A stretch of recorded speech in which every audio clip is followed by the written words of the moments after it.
Hi, welcome back to Auntie Tarot. This is the energy soup of the week for the week of July 26th to August 2nd. First, we'll be discussing some of the transits for the week, of which there's a lot going on right now in the world and out in the stars and in the solar system. And then we'll also be bringing in a collective card, which I describe as the energy soup. It's all the transits and energies that we're all swimming in. And then after that, we'll get into the cards and readings for the different elements. Everything will be time-stamped, so you'll be able to skip this first part if you're wanting to watch different elements for your different rising sign, sun sign, and moon, or any of the other personal planets that you may want to be curious about. So starting off, I wanted to talk about Saturn going retrograde this week. And I like to kind of look at Saturn going retrograde as being, the dad who really is concerned about you and wanting things to be, for you to learn how to do things well and right and set up good foundations for yourself. And so he can be stern. There are consequences for everything that we do. He wants you to do things right, don't cut corners. And so when he goes retrograde, I like to think of it as Dad's going away on a weekend vacation to go fishing. And so you're looking at like, oh, good, Dad's going away. The pressure's not on right now. And so it gives you a chance to relax for a little bit, of not having to push forward with him looking at you and breathing down your back. So it's a great time to go back over what are the things that I need to take care of to set up those foundations. Gives you a little time to breathe. And then when he starts going direct, which, he's going retrograde now, and that's on the 27th, on Tuesday, and then at 14 degrees Aries, and then he goes direct again, not until December 11th of this year, and then he'll be out of his shadow period on March 15th of 27. And so when he's going away, you're feeling like, oh yeah, he's on his way out. I might have a chance to relax a little bit, maybe have a little party, and not feel like I have to take care of things. I got plenty of time. And then when he goes direct in December, now he's starting to come home, and now the pressure's on a little bit.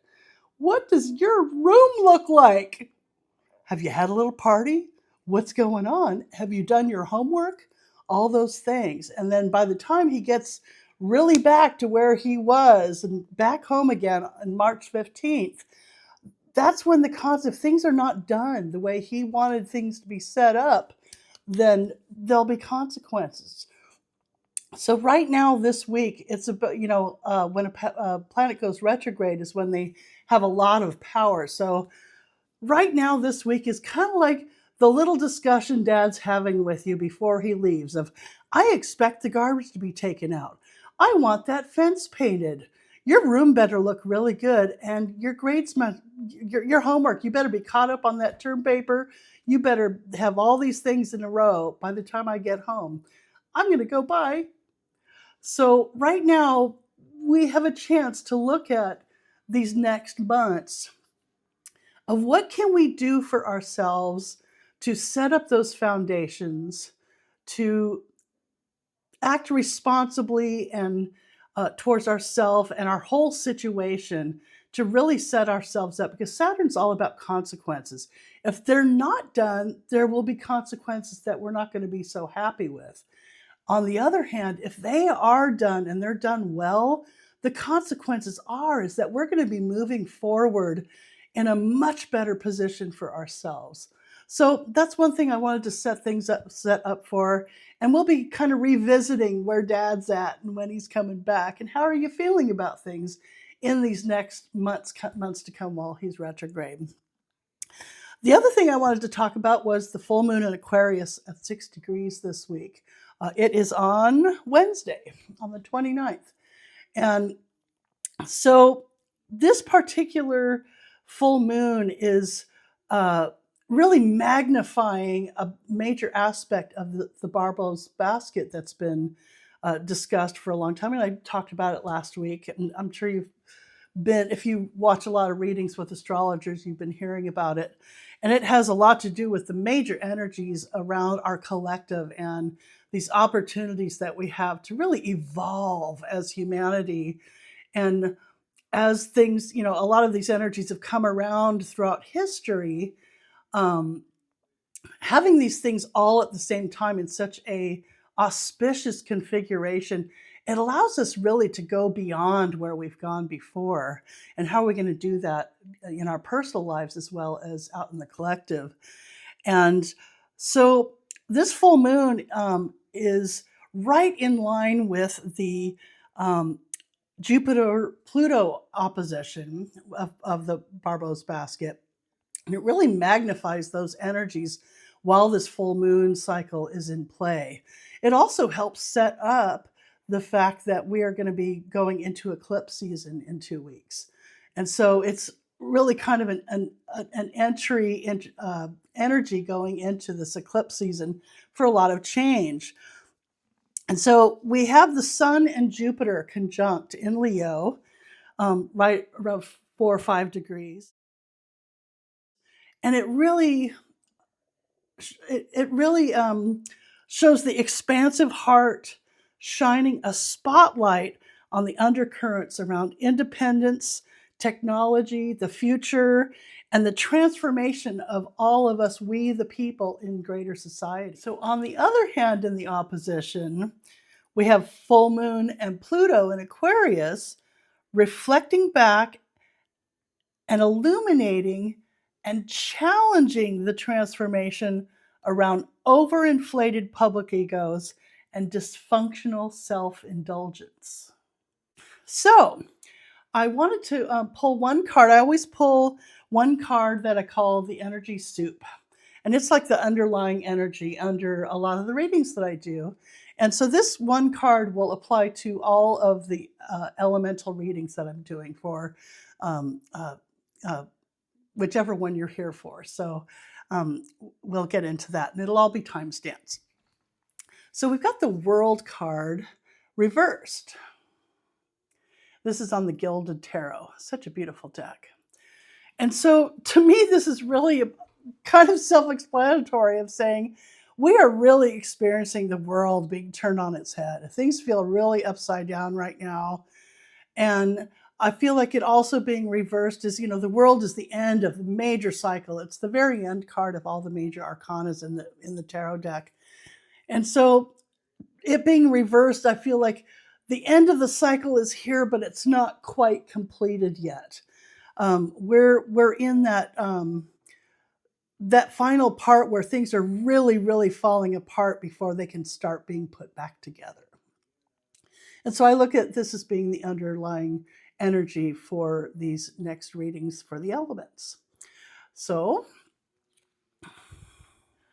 okay, water signs. We have your spread with the 3 gifts. And we're going to start off with the middle card of this spread, represented by the Gilded Tarot by Ciro Marchetti. I love these cards. They're very beautiful.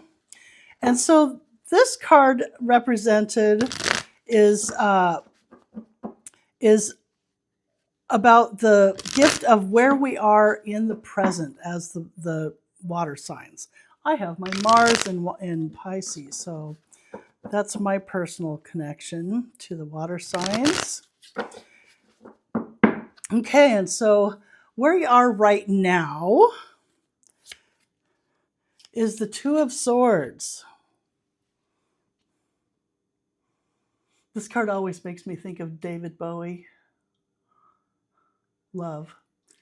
Anyway, so the 2 of Swords represents a choice of having 2 ideas and having to look at the 2 and make a choice about it. The choice has not been made yet because there's something that's not being seen. You can see there's a blindfold on this person who looks like David Bowie. And so this is about weighing these ideas and maybe looking out for information, perhaps doing some research to be able to find that missing information. It may just take a little time for it to come in. But there's a choice that needs to be made, a decision that needs to be made.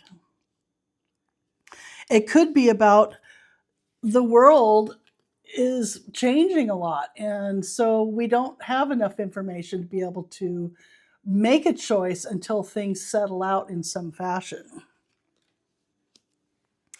So this card, represented by the Rock and Roll Tarot by Vickie Verlie, the Rock and Roll Prophetess, this represents the gift of the energy coming in. So universe is always lining things up in the pipeline based on the energy that and the frequencies that we're putting out, as well as the actions taken in the past and how we feel about them, the thoughts we have about them. And so this is potentially what is coming in based on those things. So we've got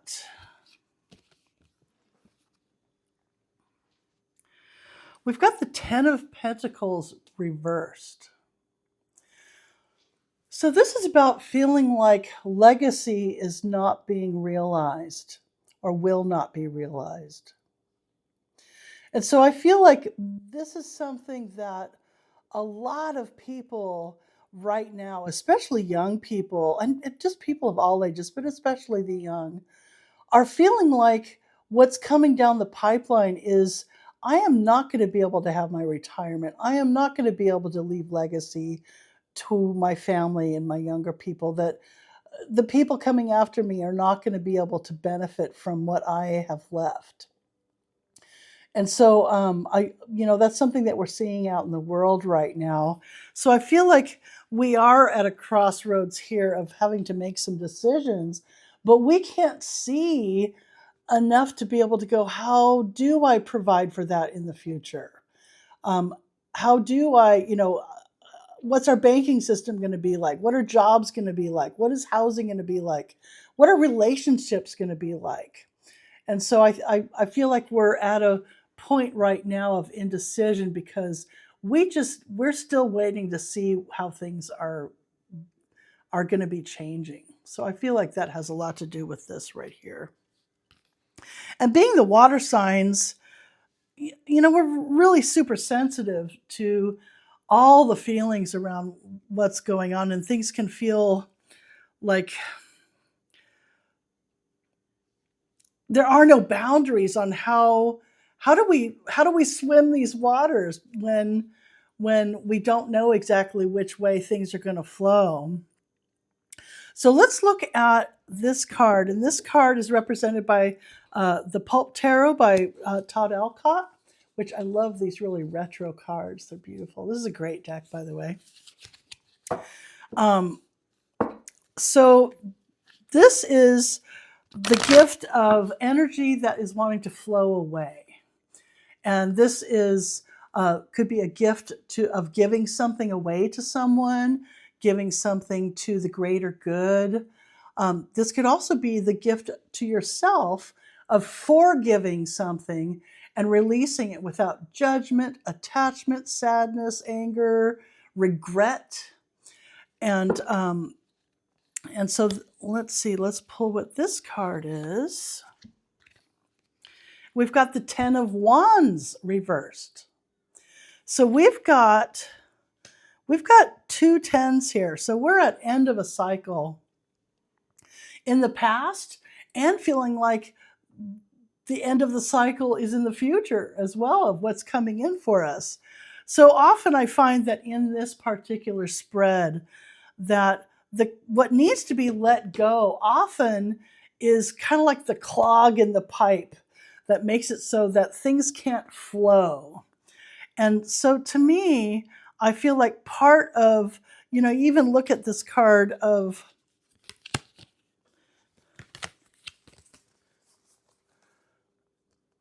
we've got these two ideas here, and this person is in the middle going, I don't know which one. It's like, do I let go of feeling like the burdens are over and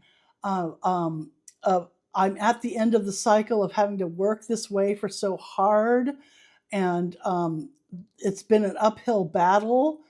And at the same time, this is my other choice, is things are, I'm not going to have the legacy. And we feel like we're kind of caught in the middle between these two ideals and these two ideas. I would like to pull another card because I feel like a lot of people are feeling like this is the conundrum that is going on right now. And I feel like as water signs, of being so sensitive to the energies put off by other people because of the situations that we're in, that we feel like we're caught between a rock and a hard place. And so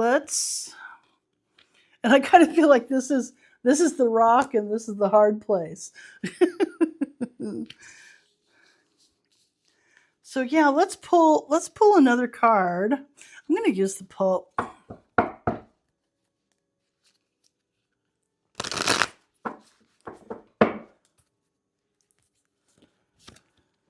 Because I feel like this is based on this being changed by the fact of something being unclogged in the flow here. I feel like we've got the Four of Pentacles here with this Ten of Wands reversed. They're both reversed. And I really feel like this has a lot to do with letting go of the burden of there not being enough money. And to me, this is the burden with not having enough money, of having to play things close to your fist. I feel like it is about letting go of that.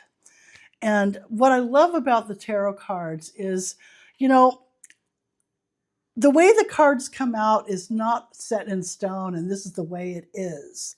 These are little pieces of paper with pictures on them, with symbols that help our brains wrap around concepts so that we can start playing around with it in our heads and use those to see different perspectives with our thoughts and how we feel about them.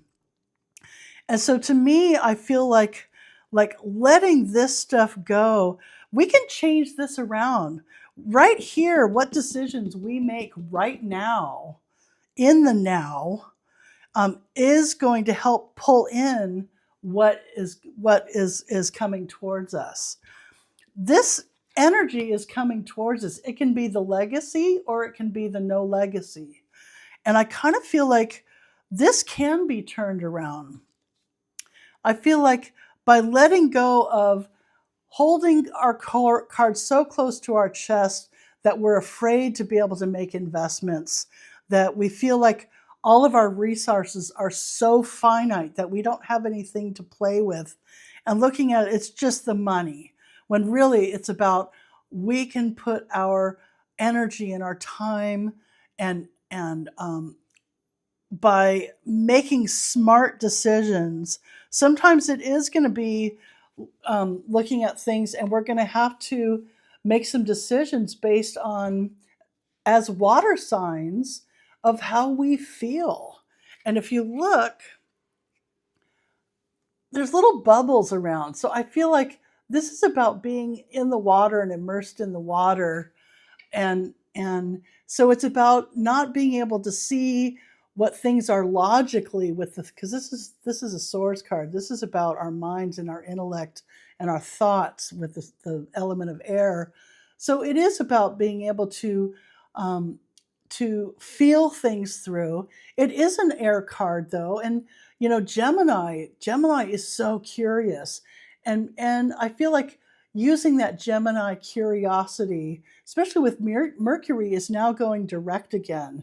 Use that curiosity and not just look at what are the thoughts, what are the facts, of being curious about what are the feelings.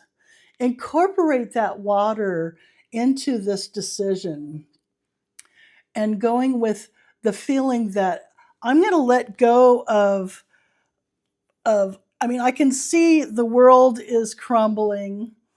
I have these resources, and there's a difference between being miserly and counting every penny and not being afraid to, or being so afraid to spend. energy, money, time, whatever, or being able to look at it as this is what I have to invest. And with the investment, that is how you build wealth in the tangible world. So how do we make decisions now based on what I feel is right in my integrity, utilizing the resources at hand and what I have? Part of it is my ideas, and it is the fact that I have a brain to think things through, and what is a reasonable investment to be able to build towards real wealth. So I feel like this is a way of turning around this from feeling hopeless about the future and the fact that I won't be taken care of later in life, my family won't have anything, and all hope is lost, to we are going to be able to make those investments with decisions we make now. Even though the world is crumbling, we're able to look at the pieces and parts of, that's part of, I'm a gardener and a farmer, is that when you grow something, it has an end of its life. And you take what is dying and crumbling, you throw it in the compost pile, or turn it back into the soil, and it breaks down into the components that are in the nutrients for the next cycle. And that I feel like that's what we need to be watchful for, is how do we take what is working for us now, what can be carried through, and then use the building blocks of what is crumbling apart to be able to build into the new. So I would love to pull a couple more cards. I've got these as guidance cards to navigate through all of this, because it is a big energy. No joke. I mean, these are big times that we're living through in the world. And it can be daunting and a little scary, but at the same time, we are the ones here in history where we get to be the ones to make the decisions that step towards what's coming later. And we here now are the culmination of all those decisions of all of our ancestors. Some of the decisions led to things that are not so great, that are dysfunctional, and thank God are crumbling. We're watching it go down. But we also are the culmination of all the wisdom and experience of all those people that lived before us. So how do we bridge from our ancestors and in towards the people that come after us, as well as us ongoing with the rest of our lives while we're here running around as humans on the planet? So these are animal cards, and this is the Beast Mistress Animal Oracle deck by Vickie Verlie. Really enjoy her artwork and her cards. And we have got the ladybug. Happy for that as a little gardener. And so we've got Lucky Lady of the Garden, harbinger of happiness and joy. Rid my life of obstacles that are destructive to my divine right to flourish. I feel like that's the filter right there.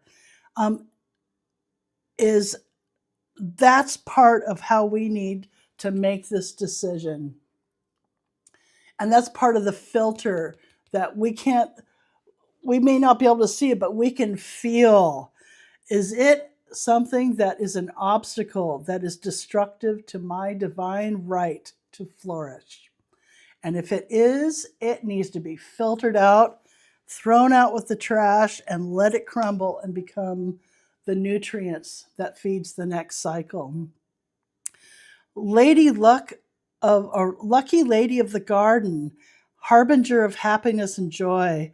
So I feel like, as the water signs, being the ones that understand and live by those frequency of other people's emotions, is you really have the opportunity to set the tone in the room, not just be the one who can read the room and feel the tone of the room. you have the opportunity of being that and being able to because you understand it, to be able to change it. Being the lucky lady of the garden is we're all living in the garden, and we get to be here on the planet running around. And lucky lady, I feel like that has a lot to do with is looking at the things that you're grateful for. What do I feel like I am so lucky in my life to have this, to be here, to be part of these relationships, to have this good food, to whatever that is for you in your life.